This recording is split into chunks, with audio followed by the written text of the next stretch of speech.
gente assumiu a tarefa de ser líder do Partido dos Trabalhadores.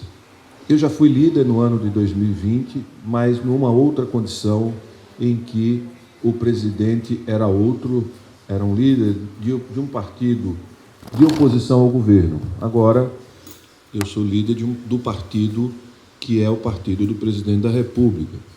Isso tem diferenças, obviamente, porque a gente passa a ter uma responsabilidade com a aprovação e o compromisso de garantir que sejam pautados os temas de maior interesse da sociedade brasileira e não para nos defendermos do ataque que estava sendo feito, por exemplo, em 2020, com relação aos direitos trabalhistas, com relação à Previdência. Então, naquele momento, o trabalho era muito mais de resistir e tentar manter os direitos que a Constituição de 88 garantiu ao povo brasileiro, como o direito à moradia, o direito à saúde, o direito à educação, o direito à Previdência.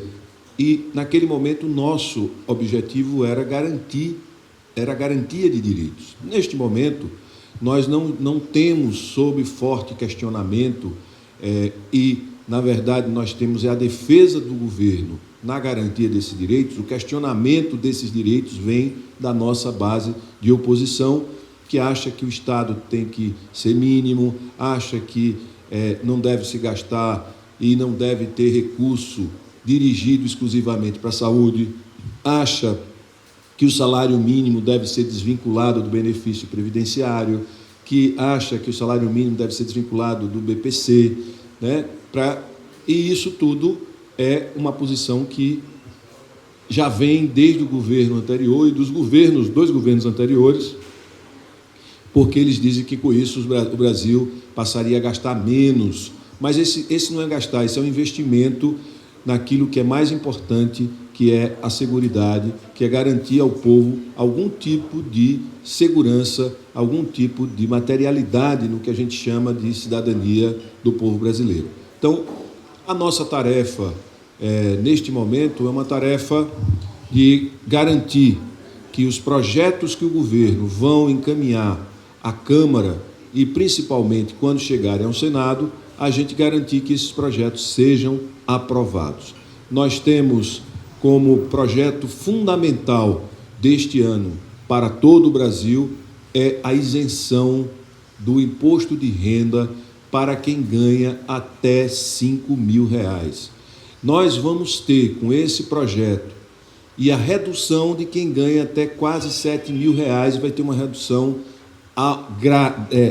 uma redução alta também da alíquota que deve pagar. Portanto, entre redução e isenção, o Brasil vai retirar da faixa de contribuinte quase 30 milhões de brasileiros.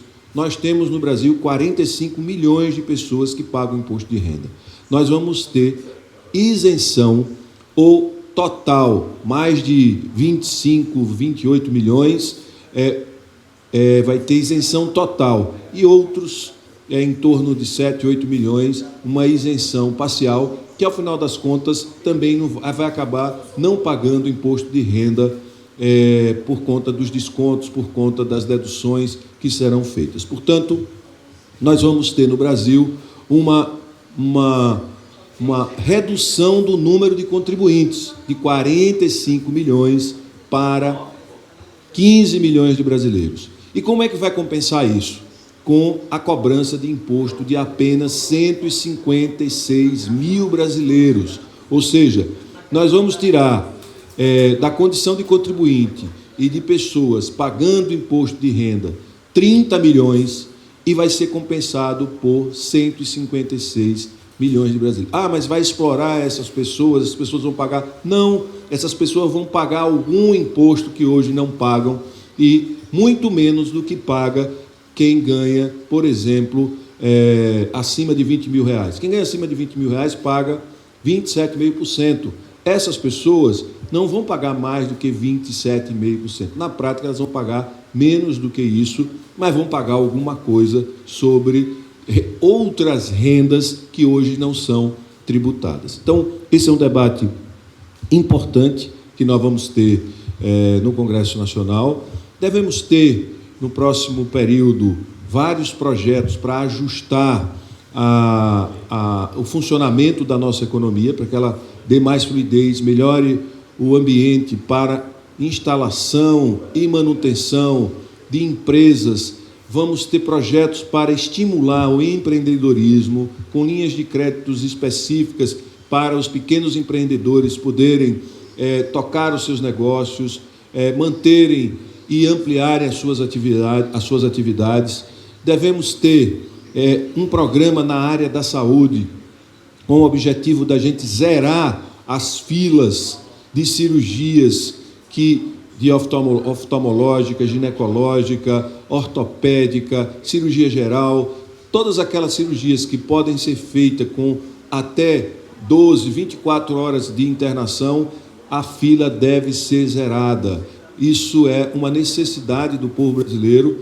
Então, também devemos ter anúncios importantes por parte da Petrobras, tanto na região da margem equatorial, que ainda vai iniciar o processo de prospecção, de identificação dos blocos, das bacias, o mapeamento, como investimento nas bacias que já foram leiloadas, que é o caso de Sergipe e Águas Profundas. Então, nós vamos ter, ao longo deste ano, muita tarefa, muito trabalho, além de termos uma comunicação por parte do governo que deve se transformar, que deve melhorar bastante, levando aos brasileiros, de uma maneira geral, a informação correta das conquistas do nosso governo. Por exemplo, eu não sei se a maioria de vocês sabem, mas nesses 2 anos do governo do presidente Lula, nós reduzimos de 33 milhões de pessoas que estavam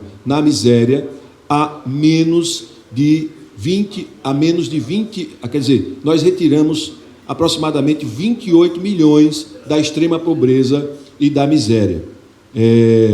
Então, isso é muito importante. Nós conseguimos baixar o desemprego, ou seja, nós conseguimos ter um desemprego que é o menor da história dos últimos anos, 6,2%.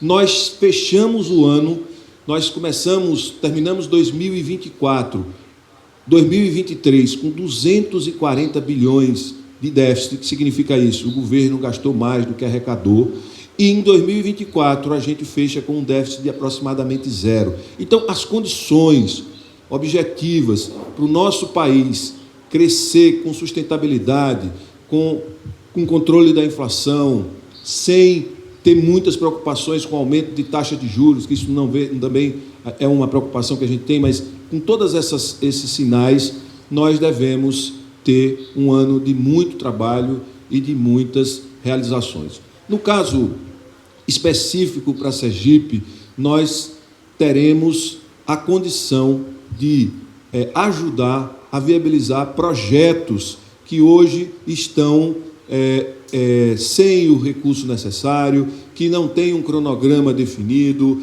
Todas essas questões relacionadas a Sergipe, que a gente puder utilizar tanto do espaço da liderança, quanto do espaço da relação que nós temos com a nova presidência do Senado, nós vamos utilizar em favor da liberação dos recursos, em favor da definição de cronogramas de investimentos que já estão programados para o Estado de Sergipe. Por exemplo, o cronograma dos investimentos da Petrobras, tanto na construção do gasoduto, do mar até a terra, quanto no afretamento dos 2 navios plataformas, que também são estações de tratamento de gás natural.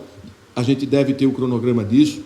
O cronograma para a reabertura da sede da Petrobras, o cronograma para finalização das negociações e retomada da Petrobras do comando da fábrica de fertilizantes. Ou seja, nós temos um espaço e uma oportunidade, e eu quero agradecer muito o carinho e o apoio que eu tenho recebido de toda a população sergipana, da imprensa sergipana e de toda a imprensa nacional, que tem dado para a gente um destaque importante nesta uma semana. João Daniel, por favor. ao longo desta semana a gente tem tido esse espaço e eu acredito que isso é fruto da importância que ganha, num período como este, a liderança do Partido dos Trabalhadores, que é o líder do partido do presidente da República. Portanto, eu quero me colocar à disposição para tirar as dúvidas de todos. Vocês devem estar perguntando, e o orçamento, quando é que vai ser votado? O orçamento deve ser votado até o final deste mês, início do próximo, logo após o Carnaval, ou antes do Carnaval, mas não vai ultrapassar esse limite.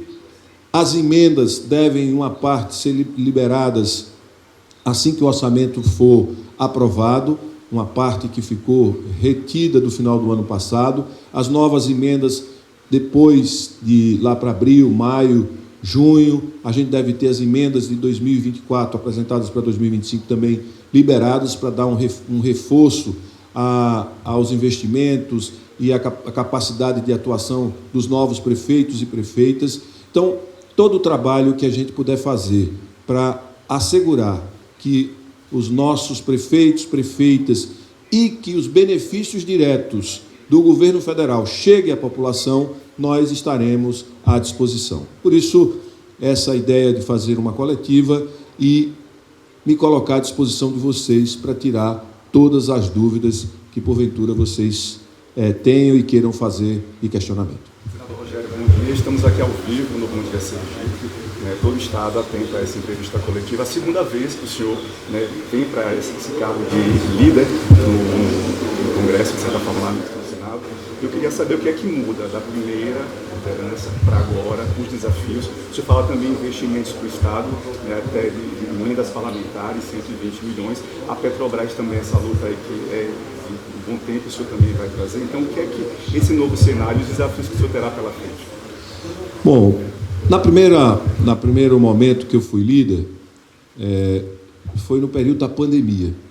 E eu era o líder de um partido de oposição, diferente. Agora, mas mesmo assim, como líder num partido de oposição, logo na sequência veio uma pandemia, nós conseguimos liberar o primeiro recurso do Pró-Rodovias. O Pró-Rodovias em Sergipe nasceu com um empréstimo da Caixa Econômica Federal de 200 milhões de reais, que nós viabilizamos junto com o presidente do Senado, à época, na Caixa Econômica Federal. Então, vejam que, na condição de líder do PT, que agora é partido do governo, com o mesmo presidente com quem eu fui líder em 2020, que é o Davi Alcolumbre, nós temos condição de... temos trânsito maior. Não quer dizer que a gente vai resolver tudo, porque ninguém resolve tudo. Quem diz que resolve tudo, ou está querendo enganar, ou está querendo dizer entregar o que não pode entregar. Mas eu estou dizendo que nós vamos, com muito trabalho, com muita humildade, utilizar deste espaço da liderança para fazer agenda e garantir a aprovação dos projetos de importância para todos os brasileiros, mas nós não podemos esquecer que quem me colocou no Senado Federal foi o povo sergipano. E nesta condição de ser um senador sergipano, é minha obrigação, é meu dever usar todos os recursos, todos os instrumentos que tiver ao nosso alcance para resolver problemas que são de relevância para o povo de Sergipe. Por exemplo, ter o cronograma da retomada da Petrobras, da Fafem, do investimento em Sergipe e Águas Profundas, que é a exploração dos novos poços de gás e petróleo daqui do litoral sul, litoral norte de Sergipe, a construção do gasoduto, a reabertura da Petrobras, o descomissionamento das plataformas e outros investimentos, como, por exemplo, uma nova BR que vai chegar em Sergipe, ver se interliga ela, a BR, a SE 270, que a gente quer que seja federalizada para encontrar com a BR-101, o anel viário da cidade de Lagarto, por exemplo, a duplicação da BR-235, que é muito importante, que liga todo o sertão, todo o agreste sergipano. Ou seja, todas essas agendas são agendas importantes, não é só para uma cidade, é para duas regiões, no caso, e para outras duas regiões a gente praticamente resolveria o problema de fluxo de tráfego rodoviário no estado de Sergipe com a solução dessas duas rodovias. Senador, o senhor representa um partido que tem lutado muito no país com programas sociais para a população vulnerável, né? Por exemplo, a habitação. No ano passado, eu lembro que teve o lançamento do programa Rua Visíveis, e sabe a quantidade de pessoas que, infelizmente, desde a pandemia, cresceu bastante no país inteiro. São mais de 327 mil pessoas em situação de rua. Aqui em Sergipe, número de 1.400 mais ou menos. O que é que também o senhor vai trazer para esse público que também está aguardando, espera também alguma coisa, que a gente vê, aumentou o desemprego, você falou agora há pouco sobre isso também. O que é que pode ser feito e que o senador vai lutar também por essa pasta? Bom, eu queria dizer que aqui do meu lado está o deputado federal João Daniel e juntos a gente colocou mais de 40 milhões de emenda de bancada para a construção de moradia popular no estado de Sergipe. Com relação à população de rua, é preciso que as secretarias municipais de assistência social cadastre essas pessoas e façam uma parte do trabalho que é fundamental. Essas pessoas precisam ser vistas pelo Sistema Único de Assistência Social para que elas possam receber os benefícios. Por exemplo, ser cadastrado para receber uma casa, ser cadastrado para receber o Bolsa Família, ser cadastrado inicialmente para o aluguel social. Ou seja, tem um trabalho que as secretarias de assistência social no Brasil inteiro têm que fazer. Mas eu queria chamar a atenção depois para o tema dos alimentos. O tema dos alimentos que a gente precisa observar. A inflação, eu quero dizer isso olhando para as câmaras, para todos os sergipanos e sergipanas, a inflação de alimentos nos primeiros 2 anos do governo passado foi de mais de 27%. Nos 2 primeiros anos do governo Lula foi de 7,5% aproximadamente, ou seja, é 20% a menos. E nos 4 anos de Bolsonaro foram 54% a inflação de alimentos no domicílio. Então, nós temos uma tarefa também, que é garantir uma certa regularidade no preço dos alimentos, e a gente não pode cair no erro de não observar e de não acompanhar e de não tomar medidas muito rápidas no que diz respeito ao transporte. A maior parte dos produtos da cesta básica são produtos de baixo valor agregado, e por isso o custo de transporte impacta muito no preço final desses produtos. Portanto, essa questão de combustível, gasolina, óleo diesel, temos que ter uma preocupação grande para não impactar no preço dos alimentos, que foi o que aconteceu nos 2 primeiros anos do governo Bolsonaro e nos últimos 2 anos do governo Bolsonaro,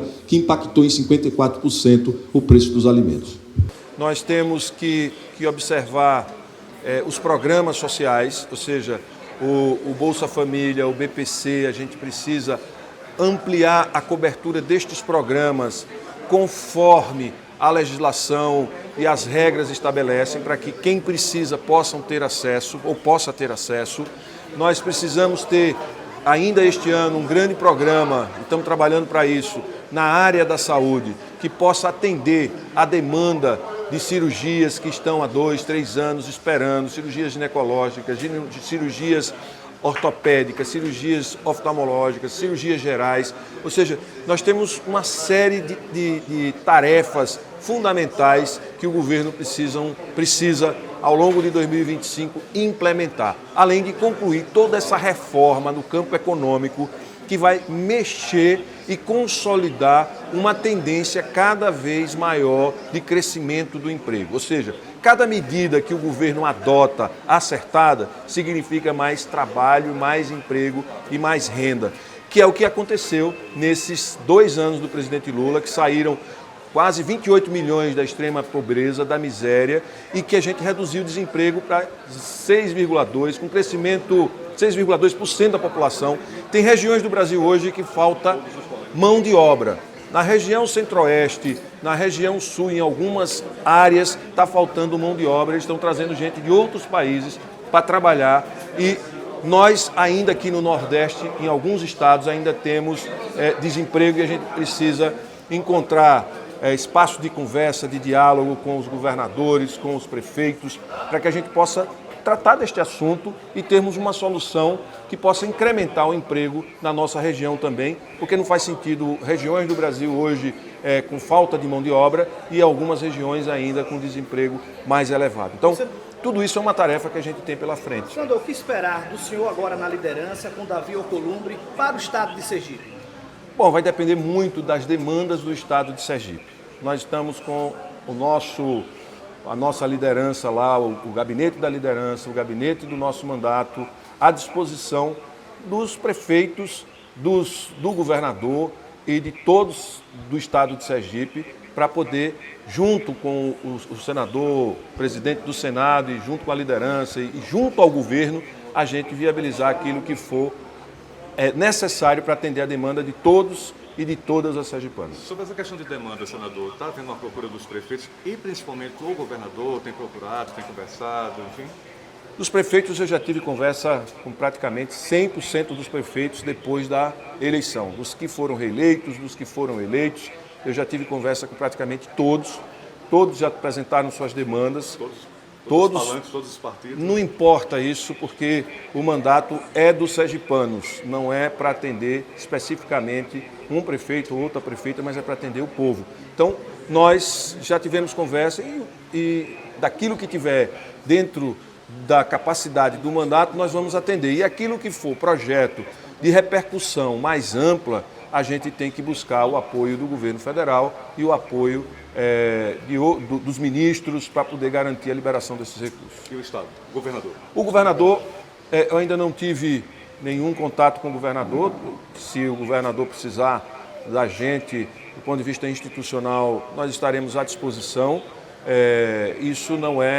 Isso é muito importante. Se for importante para o Estado de Sergipe, vai ser objeto da nossa dedicação e do nosso trabalho. Tem encontro de vocês lá em Brasília, né? O governador, o senador Alessandro, Laércio, mas assim, ele procurar o senhor diretamente não? Não, eu tive uma reunião de bancada. Não foi uma reunião específica com o governador, certo? Mas encontramos numa reunião de bancada que ele não participou. Ele esteve lá, fez o pleito, depois a gente fez a nossa reunião de bancada, mas isso... Nós estamos à disposição de todas as lideranças, de todas as forças políticas para encontrar solução para os problemas que são do Estado inteiro. Está aberto para conversar com o governador Fábio Diniz? Está aberto, sim. Eu estou aberto para conversar com todas as lideranças do Estado, tanto Fábio quanto os prefeitos, não importa neste momento qual é a sua condição política e nem a posição política partidária neste momento. O que interessa é atender as demandas do povo sergipano. O senhor falou sobre a questão da Petrobras, federalização de rodovias, uma nova BR para o estado de Sergipe. Está na pauta do senador líder Rogério Carvalho? Está na pauta, está na nossa pauta, está na pauta do Ministério do Transporte, está na pauta de lideranças como o Fábio Reis, que é deputado federal, como o Sérgio Reis, que é prefeito da cidade de Lagarto. Então, essas demandas, elas não são demandas específicas para uma cidade. São demandas que atendem e que interferem na vida de todo o estado de Sergipe e a gente tem que ter esse envolvimento e essa dedicação. Senador, falando um pouco sobre o nacional ainda, sobre a economia. Ontem um vídeo do presidente Lula viralizou quando o presidente sinalizou que o povo brasileiro precisa ajudar e não comprar produtos que estão caros. E essa economia parece que a população ainda não sente no bolso propriamente dito. Como o governo federal pretende chegar ao povo brasileiro? Veja só, é uma situação muito difícil, porque nós temos 8 anos de desinformação. Nós tivemos a fila do osso. Quem não lembra da fila do osso? Né? Significava o quê? Que as pessoas não comiam carne de jeito nenhum. Não era só carne bovina, era carne de frango, era carne bovina, era carne de porco, era qualquer tipo de proteína, não estava acessível para a população, por vários motivos. Ou porque o salário mínimo caiu muito o poder de compra, ou porque tínhamos muitos desempregados, ou porque tinha muita gente que não estava tendo acesso aos programas sociais, como o BPC, como o direito à aposentadoria. Tinha mais de 3 milhões de pessoas que tinham o direito de se aposentar sem estar com o direito, sem receber o benefício previdenciário. Então, neste momento, a gente tem uma inflação de alimento, ou seja, do alimento na mesa do brasileiro, em 2 anos de 7,5%. Então, as pessoas, se pegar um produto específico, você pode ter uma variação maior, mas quando você pega o conjunto dos produtos, né, se você pegar o arroz, está mais barato, se você pegar o feijão, está mais barato, se você pegar o tomate, está mais barato, se você pegar a batata, está mais barato, se pegar a cebola, está mais barato, mas se você pegar a laranja, ela vai estar mais cara. Se você pegar o café, vai estar mais caro. E por que esses produtos estão mais caros? Porque eles estão, primeiro, diminuir a produção drasticamente da laranja e do café. A Ásia resolveu tomar café. E a Ásia tem 4, 5 vezes a população do nosso mundo de cá. O mundo oriental tem 4 a 5 vezes a população do mundo ocidental. Então, imagine esse povo todo resolvendo tomar café, substituindo o chá pelo café. Tem que dobrar, triplicar a produção de café para que a gente possa estabilizar o preço do café. Então, tem algumas coisas que não tem como resolver no curto prazo, mas tem outras. Aumenta a produção, investe. O governo fez, nesses últimos anos, o maior plano safra da história, que significa maior investimento na produção de alimentos. E tem uma vantagem que gera também um pouco disso, que o Brasil voltou a se conectar com o mundo e a exportar mais. Se você pegar a balança comercial brasileira, o Brasil passou a exportar muito mais. E isso gera, em alguma medida, alguma tensão em alguns produtos. Mas devemos ter aumento da produção e estabilização dos preços de alguns alimentos. Não foi o que aconteceu no passado, que foi o aumento do preço do combustível, que foram outras variáveis que impactaram no preço do alimento. Não é esse o problema que a gente tem, portanto, não é um problema estrutural, é um problema que pode ser equacionado com política pública. Senador, permita-me questioná-lo em relação às rodovias federais que cortam o Sergipe, a conclusão e essa espera ao longo dos anos. O senhor também está na pauta do senhor também para que essas obras sejam concluídas? A BR-101, a gente já fez todas as gestões necessárias, ela tem todos os trechos licitados e está, aos poucos, sendo interligadas as etapas que foram licitadas separadamente estão sendo integradas, ou seja, ela está começando a ganhar um fluxo praticamente ao longo de toda ela, já duplicado de Propriá até Estância. A segunda etapa deve começar em 2026, de Estância até a divisa com a Bahia. Agora, nós estamos falando de outras rodovias, que é uma rodovia que vai passar por Tobias Barreto, chega em Riachão e a gente quer que interligue a SE 270 para poder chegar na BR-101 por Lagarto, que é a cidade que concentra grande parte dos serviços, agora com o Hospital do Amor, isso é extremamente importante que ela tenha essa interligação, além da gente trabalhar, isso depende muito do governo do Estado, a possibilidade da gente federalizar a SE 270 e fazer a interligação dela com a BR-235, que é de Itabaiana, que será duplicada, mas aí nós trabalharíamos para a duplicação das duas, né, para o desenvolvimento total de todas as regiões do Estado. Rogério Carvalho no Senado, na liderança do PT, para 2026 é pré-candidato à reeleição, como é que vai estar essa agenda que vai ser bem intensa, né, Rogério? Veja, eu sou senador. Neste ano, o ano passado o presidente Lula pediu que eu pensasse, mas que ele gostaria muito que eu fosse candidato à reeleição. Então, já pensei e estou definido a disputar a reeleição em 2026.